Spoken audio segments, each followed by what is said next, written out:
नमस्कार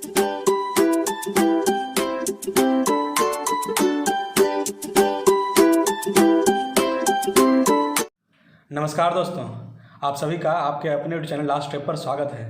तो आज हम लोग बिहार 2 का प्रैक्टिस सेट नंबर 28 देखेंगे।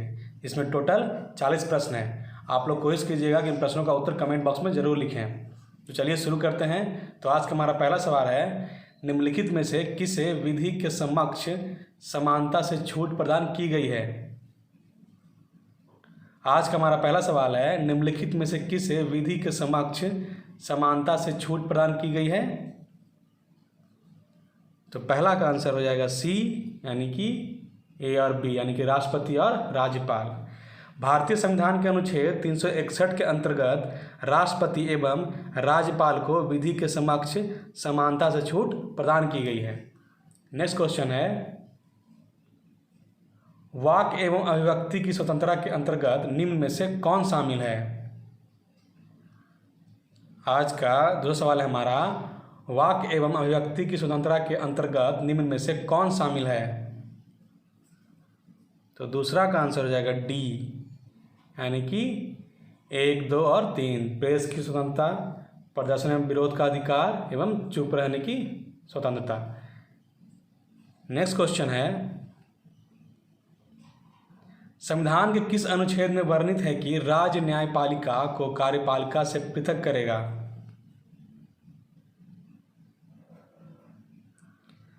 संविधान के किस अनुच्छेद में वर्णित है कि राज्य न्यायपालिका को कार्यपालिका से पृथक करेगा। तो तीसरा का आंसर हो जाएगा सी, यानी कि अनुच्छेद 50। संविधान के अनुच्छेद 50 में यह वर्णित है कि राज्य न्यायपालिका को कार्यपालिका से पृथक करेगा, यानी अलग करेगा। आज का चौथा क्वेश्चन है हमारा, भारत के राष्ट्रपति के पश्चात प्रयत्न पद धारण करते हैं। भारत के राष्ट्रपति के पश्चात प्रयत्न पद धारण करते हैं। तो 4 का आंसर हो जाएगा सी, यानी कि राज्यपाल। संघ के मंत्री, महान्यायवादी और राज्यपाल भारत के राष्ट्रपति के पश्चात प्रयत्न पद को धारण करते हैं। नेक्स्ट क्वेश्चन है, भारत की संसद निम्न में से किससे मिलकर बनती है। भारत की संसद निम्न में से किससे मिलकर बनती है। तो 5वां का आंसर हो जाएगा सी, यानी कि 1, 2 और 3, लोकसभा, राज्यसभा एवं राष्ट्रपति। संविधान के अनुच्छेद 79 में यह प्रावधान है कि भारत के संसद लोकसभा, राज्यसभा और राष्ट्रपति से मिलकर बनेंगे। आज का छठा सवाल है हमारा, संविधान सभा के मूल अधिकारों, अल्पसंख्यकों एवं जनजातियों तथा बहिष्कृत प्रभावित क्षेत्रों के लिए परामर्शदाता समिति के अध्यक्ष थे। तो इसका आंसर हो जाएगा, छठे का हो जाएगा सी, यानी कि सरदार पटेल। सरदार वल्लभ भाई पटेल को संविधान के मूल अधिकारों, अल्पसंख्यकों एवं जनजातियों तथा बहिष्कृत प्रभावित क्षेत्रों के लिए परामर्शदाता समिति का अध्यक्ष चुना गया था। नेक्स्ट क्वेश्चन है, संविधान सभा के प्रारूप समिति में कुल कितने सदस्य थे। संविधान सभा के प्रारूप समिति में कुल कितने सदस्य थे। तो 7वां का आंसर हो जाएगा ए, यानी कि 7। और डॉक्टर भीमराव अंबेडकर प्रारूप समिति के अध्यक्ष थे। नेक्स्ट क्वेश्चन है, निम्नलिखित में से कौन सा कथन प्रस्तावना के संदर्भ में सही है। आज का 8वां क्वेश्चन हमारा, निम्नलिखित में से कौन सा कथन प्रस्तावना के संदर्भ में सही है। तो पहला कथन है, प्रस्तावना संविधान का एक भाग है। दूसरा कथन है, प्रस्तावना को संशोधित नहीं किया जा सकता। तो इनमें से कौन सा कथन सही है। तो 8वां का आंसर हो जाएगा केवल 1, यानी कि ए, केवल 1 सही है, यानी कि प्रस्तावना संविधान का एक भाग है। केशवानंद भारतीवाद 1973 में उच्चतम न्यायालय ने यह व्यवस्था की कि प्रस्तावना संविधान का एक भाग है, प्रस्तावना को संशोधित नहीं किया जा सकता है, बशर्ते संविधान के आधारभूत ढांचे में मूल विशेषताओं में संशोधन नहीं किया जाए। नेक्स्ट क्वेश्चन है, देश के शासन में मूलभूत और विधि बनाने में इन तत्वों को लागू करना राज्य का कर्तव्य होगा, निम्न में से किसके संबंध में कहा गया है। आज का 9वां क्वेश्चन है हमारा, देश के शासन में मूलभूत है और विधि बनाने में इन तत्वों को लागू करना राज्य का कर्तव्य होगा, निम्न में से किसके संबंध में कहा गया है। तो 9 का आंसर हो जाएगा बी, यानी कि राज्य की नीति निर्देशक तत्व के बारे में कहा गया है। संविधान के अनुच्छेद 37 में कहा गया है कि राज्य के नीति निर्देशक तत्व देश के शासन में मूलभूत है और विधि बनाने में इन तत्वों को लागू करना राज्य का कर्तव्य होगा। नेक्स्ट क्वेश्चन है, केंद्र राज्य संबंधों के अध्ययन के लिए सरकारीय आयोग का गठन किस वर्ष किया गया था। केंद्र राज्य संबंधों के अध्ययन के लिए सरकारीय आयोग का गठन किस वर्ष किया गया था। तो 10वें का आंसर हो जाएगा सी, यानी कि 1983 में। 1983 में केंद्र सरकार ने RS सरकारिया की अध्यक्षता में केंद्र राज्य संबंधों पर एक 3 सदस्यीय आयोग का गठन किया था 1983 में। नेक्स्ट क्वेश्चन है, क्षेत्रीय परिषदों के संबंध में निम्नलिखित में से कौन सा कथन सही है। पहला कथन है, क्षेत्रीय परिषदें संवैधानिक निकाय हैं। दूसरा है, इनका गठन राज्य पुनर्गठन अधिनियम 1956 के आधार पर किया गया है। क्वेश्चन को अच्छे से पढ़िए। क्षेत्रीय परिषदों के संबंध में निम्नलिखित में से कौन सा कथन सही है। तो पहला जो है वह क्षेत्रीय परिषदें संवैधानिक निकाय हैं, और दूसरा कथन है, इनका गठन राज्य पुनर्गठन अधिनियम 1956 के आधार पर किया गया था। तो 11 का आंसर हो जाएगा बी, यानी कि केवल 2 सही है, यानी कि ये कथन इनका गठन राज्य पुनर्गठन अधिनियम 1956 के आधार पर किया गया था, यह कथन सही है। क्षेत्रीय परिषदों के अध्यक्ष केंद्रीय गृह मंत्री होते हैं। मूल संविधान में क्षेत्रीय परिषद का उल्लेख नहीं था, इसे राज्य पुनर्गठन अधिनियम 1956 के तहत जोड़ा गया था। वर्तमान में 6 क्षेत्रीय परिषद कार्यरत हैं। नेक्स्ट क्वेश्चन है, किस संविधान संशोधन अधिनियम द्वारा प्रावधान किया गया है कि राष्ट्रपति राष्ट्रीय आपातकाल की उद्घोषणा केवल मंत्रिमंडल की लिखित सिफारिश प्राप्त होने पर ही कर सकता है। आज का 12वां क्वेश्चन है हमारा, किस संविधान संशोधन अधिनियम द्वारा प्रावधान किया गया है कि राष्ट्रपति राष्ट्रीय आपातकाल की उद्घोषणा केवल मंत्रिमंडल की लिखित सिफारिश प्राप्त होने पर ही कर सकता है। तो 12 का आंसर हो जाएगा बी, यानी कि 44वें 44वें संविधान संशोधन अधिनियम 1978 के द्वारा यह प्रावधान किया गया है कि राष्ट्रपति राष्ट्रीय आपातकाल की उद्घोषणा मंत्रिमंडल की लिखित सिफारिश प्राप्त होने पर ही कर सकता है। नेक्स्ट क्वेश्चन है,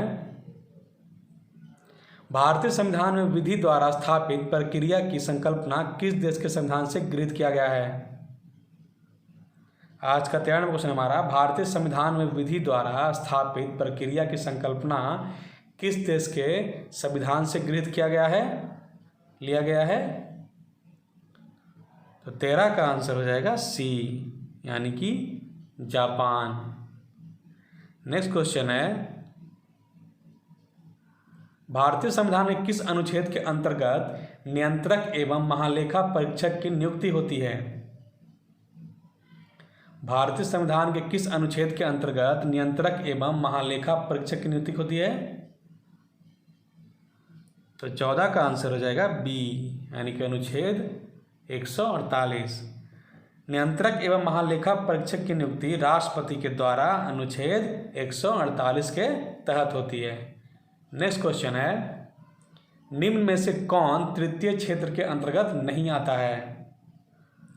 आज का 15वां क्वेश्चन हमारा, निम्न में से कौन तृतीय क्षेत्र के अंतर्गत नहीं आता है। तो 15 का आंसर हो जाएगा डी, यानी कि इनमें से कोई नहीं। तृतीय क्षेत्र के अंतर्गत विभिन्न प्रकार की सेवाओं का उत्पादन किया जाता है, जैसे बैंकिंग, बीमा, शिक्षा, पर्यटन, चिकित्सा। नेक्स्ट क्वेश्चन है, निम्न में से किस पंचवर्षीय योजना में गरीबी उन्मूलन तथा आत्मनिर्भरता पर बल दिया गया था? आज का 16 नंबर क्वेश्चन है हमारा, निम्न में से किस पंचवर्षीय योजना में गरीबी उन्मूलन तथा आत्मनिर्भरता पर बल दिया गया था? तो 16 का आंसर हो जाएगा सी, यानी कि पांचवी पंचवर्षीय योजना जो 1974 से 1979 तक था, उसमें गरीबी उन्मूलन तथा आत्मनिर्भरता पर विशेष बल दिया गया था। आज का 17 नंबर क्वेश्चन है हमारा, मुद्रास्फीति तथा बेरोजगारी के मध्य के संबंधों को दर्शाता है। मुद्रास्फीति तथा बेरोजगारी के मध्य के संबंधों को कौन दर्शाता है? तो 17 का आंसर हो जाएगा ए, यानी कि फिलिप्स वक्र। फिलिप्स वक्र मुद्रास्फीति तथा बेरोजगारी के संबंध को दर्शाता है। यह दर्शाता है कि मुद्रास्फीति कम होने से बेरोजगारी बढ़ती है तथा मुद्रास्फीति अधिक होने से बेरोजगारी घटती है। नेक्स्ट क्वेश्चन है, घाटी की वित्तीय व्यवस्था का अर्थव्यवस्था पर क्या प्रभाव पड़ता है? आज का 18वां क्वेश्चन है हमारा, घाटी की वित्तीय व्यवस्था का अर्थव्यवस्था पर क्या प्रभाव पड़ता है? तो 18 का आंसर हो जाएगा बी, यानी कि मुद्रा आपूर्ति में वृद्धि होती है। नेक्स्ट क्वेश्चन है, भारत में मुद्रास्फीति के प्राकलन का सबसे प्रचलित माप है। इनमें से कौन भारत में मुद्रास्फीति के प्राकलन का सबसे प्रचलित माप है? तो 19 का आंसर हो जाएगा सी, यानी उपभोक्ता मूल्य सूचकांक। नेक्स्ट क्वेश्चन है, निर्धनता का दुष्चक्र की अवधारणा निम्न में से किसके द्वारा दी गई थी? निर्धनता का दुष्चक्र की अवधारणा निम्न में से किसके द्वारा दी गई थी? तो 20 का आंसर हो जाएगा बी, यानी रेगरर नक्स। नेक्स्ट क्वेश्चन है, प्रथम पंचवर्षीय योजना किस मॉडल पर आधारित थी? आज का 21वां क्वेश्चन हमारा, प्रथम पंचवर्षीय योजना किस मॉडल पर आधारित थी? तो 21 का आंसर हो जाएगा बी, यानी हैरोल्ड-डोमर मॉडल। नेक्स्ट क्वेश्चन है, निम्न में से कौन व्यापक मुद्रा कहलाती है? निम्नलिखित में से कौन व्यापक मुद्रा कहलाती है? तो 22 का आंसर हो जाएगा ए, यानी कि M3। नेक्स्ट क्वेश्चन है, निम्न में से कौन मौद्रिक नीति का गुणात्मक उपकरण नहीं है? निम्न में से कौन मौद्रिक नीति का गुणात्मक उपकरण नहीं है? तो 23 का आंसर हो जाएगा डी, यानी खुले बाजार की क्रिया। आज का 24वां क्वेश्चन है हमारा, आरबीआई का लेखा वर्ष क्या है? आरबीआई का लेखा वर्ष क्या है? तो 24 का आंसर हो जाएगा ए, यानी कि 1 जुलाई से 30 जून तक। नेक्स्ट क्वेश्चन है, यदि प्राथमिक घाटे में ब्याज भुगतान को सम्मिलित कर लिया जाए तो यह निम्न के बराबर होता है। यदि प्राथमिक घाटे में ब्याज भुगतान को सम्मिलित कर लिया जाए तो यह निम्न के बराबर होता है। तो 25 का आंसर हो जाएगा ए, यानी कि राजकोषीय घाटा। नेक्स्ट क्वेश्चन है, निम्न में से भारत में किस समूह की चट्टानें धात्विक खनिजों का प्रमुख स्रोत है? 26वां क्वेश्चन है आज का, निम्न में से भारत में किस समूह की चट्टानें धात्विक खनिजों का प्रमुख स्रोत है? तो 26 का आंसर हो जाएगा ए, यानी कि धारवाड़ समूह। धारवाड़ समूह की चट्टानें अत्यधिक धात्विक है। इसमें सोना, लोहा, मैग्नीज, अभ्रक, कोबाल्ट, तांबा, सीसा आदि खनिज पाए जाते हैं। नेक्स्ट क्वेश्चन है, निम्नलिखित में से कौन सुमेलित नहीं है? आज का 27वां क्वेश्चन है हमारा, निम्नलिखित में से कौन सुमेलित नहीं है? तो 27 का आंसर हो जाएगा सी, कोडरमा चांदी के लिए नहीं, यह अभ्रक के लिए प्रसिद्ध है। नेक्स्ट क्वेश्चन है, निम्न में से कौन पेट्रोलियम का सबसे बड़ा उत्पादक राज्य है? निम्न में से कौन पेट्रोलियम का सबसे बड़ा उत्पादक राज्य है? तो 28 का आंसर हो जाएगा ए, यानी कि राजस्थान। नेक्स्ट क्वेश्चन है, असम राज्य की राजधानी कहाँ है? असम राज्य की राजधानी कहाँ है? तो इसका आंसर हो जाएगा डी, यानी कि इनमें से कोई नहीं। असम राज्य की राजधानी जो है वह दिसपुर है, वह दिसपुर है। नेक्स्ट क्वेश्चन है, निम्नलिखित में कौन सी जलधारा प्रशांत महासागर की ठंडी जलधारा है? निम्नलिखित में से कौन सी जलधारा प्रशांत महासागर की ठंडी जलधारा है? तो इसका आंसर हो जाएगा ए, यानी कि हमबोल्ट। और बाकी जो जलधाराएं हैं वह अटलांटिक महासागर की है, बेंगुलुआ, फॉकलैंड और लेब्राडोर। नेक्स्ट क्वेश्चन है, निम्न में से कौन सा देश स्थल से घिरा है?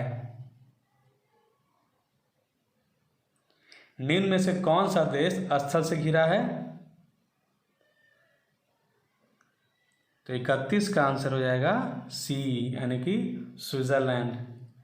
स्विट्जरलैंड भू आबाद देश है जो चारों ओर से फ्रांस, जर्मनी, इटली तथा ऑस्ट्रेलिया से घिरा हुआ है।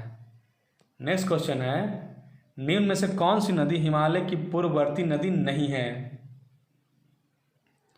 निम्नलिखित में से कौन सी नदी हिमालय की पूर्ववर्ती नदी नहीं है? तो 32 का आंसर हो जाएगा सी, यानी कि 1, 2 और 3, सिंधु, सतलज एवं ब्रह्मपुत्र। वैसी नदी को पूर्ववर्ती नदी कहा जाता है जो हिमालय के निर्माण से पहले से अस्तित्व में है, जैसे सिंधु, सतलज, ब्रह्मपुत्र। नेक्स्ट क्वेश्चन है, अंतर्राष्ट्रीय तिथि रेखा किस महासागर से होकर गुजरती है? अंतर्राष्ट्रीय तिथि रेखा किस महासागर से होकर गुजरती है? तो 33 का आंसर हो जाएगा सी, यानी कि प्रशांत महासागर से। नेक्स्ट क्वेश्चन है, कर्क रेखा निम्न में से किस देश से होकर नहीं गुजरती है? आज का 34वां क्वेश्चन है हमारा, कर्क रेखा निम्न में से किस देश से होकर नहीं गुजरती है? तो 34 का आंसर हो जाएगा सी, यानी कि ब्राज़ील। नेक्स्ट क्वेश्चन है, इनमें से कौन सी नदी अरब सागर में नहीं गिरती है? आज का 35वां नंबर क्वेश्चन है हमारा, इनमें से कौन सी नदी अरब सागर में नहीं गिरती है? तो 35 का आंसर हो जाएगा डी, यानी कि गोदावरी। गोदावरी दक्षिण भारत की सबसे लंबी नदी है जो बंगाल की खाड़ी में गिरती है। नेक्स्ट क्वेश्चन है, भारत का सबसे छोटा जिला कौन सा है? भारत का सबसे छोटा जिला कौन सा है?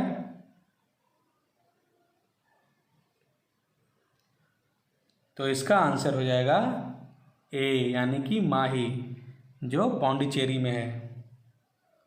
नेक्स्ट क्वेश्चन है, निम्न में से कौन सा राज्य 3 देशों के साथ सीमा रेखा नहीं बनाता है?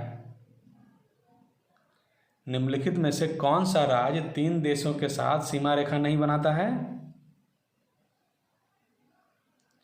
तो इसका आंसर हो जाएगा 37 का डी, यानी कि मिजोरम।